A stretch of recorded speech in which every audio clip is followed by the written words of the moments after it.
আগামী 2 দিন বৃষ্টির তীব্রতা কিছুটা কম থাকলেও ঢাকা সহ 8 বিভাগে শুক্রবার পর্যন্ত থেমে থেমে ভারী বৃষ্টি ও দমকা হাওয়া অব্যাহত থাকবে এমন পূর্বাভাস দিয়েছে আবহাওয়া অধিদপ্তর।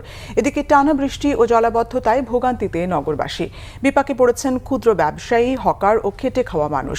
মোবাশ্বের আহমেদের রিপোর্ট। মৌসুমী বায়ুর প্রভাবে গেল 3 দিন ধরেই বৃষ্টির মুখোমুখি মহানগরবাসী। অতিবৃষ্টির ফলে তলিয়ে গেছে রাস্তাঘাট, অলিগলি। সোমবার সকাল 9:30টার পর থেকে শুরু হওয়া বৃষ্টি থেমে থেমে অব্যাহত থাকছে। অতিবৃষ্টির ফলে রাজধানীর রাজারবাগ, মালিবাগ, শান্তিনগর ও পল্টন এলাকা সহ শহরের বেশ কিছু প্রধান সড়কে জলাবদ্ধতা দেখা দেয়। এছাড়া যানবাহনের অভাবে অফিসগামী কর্মজীবী মানুষও ভোগান্তিতে পড়েন। সড়কে ব্যাটারি চালিত অটোরিকশা ও ব্যক্তিগত গাড়ি বিকল হওয়ায় ধীরগতি সহ তীব্র যানজটে চরম বিপাকে পড়েন সব শ্রেণী পেশার মানুষ। বেচাকেনি কম, অনেক কম। মানুষ বাইরে যেতে পারতেছে না, মানুষের কাছে টাকা পয়সা নাই। বৃষ্টি নামলে তো দোকান বন্ধ করে দিতে হয়। পানি ঢুকে আমার পানি দোকান পরিষ্কার করার জন্য আমরা দোকান করছি এখন। মানে একটু যদি বৃষ্টি হয় সব নর্দমা টর্দমা সব ডুবে যায়, আমরা বের হতেই পারি না।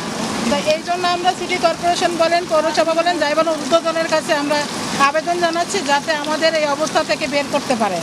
লাইনগুলো পরিষ্কার না করে এবং আজীবন পানি থাকবে। হ্যাঁ, সব সময় এখানে উঠে, মানে বেশি বৃষ্টিপাত বা 1 ঘন্টা 2 ঘন্টা বৃষ্টিপাত হলে একবারে অবস্থা খারাপ হয়ে যায়। এদিকে আবহাওয়া অফিস পূর্বাভাসে জানিয়েছে আগামী 5 দিন থেমে থেমে বৃষ্টি অব্যাহত থাকবে।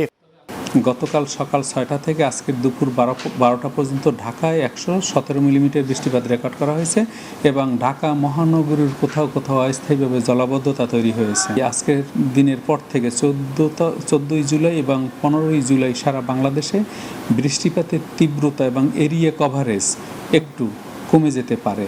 এই তীব্রতাও একটু কমে যেতে পারে। এর মানে এই নয় যে বৃষ্টিপাত থেমে যাবে, থেমে থেমে বৃষ্টিপাত অব্যাহত থাকবে।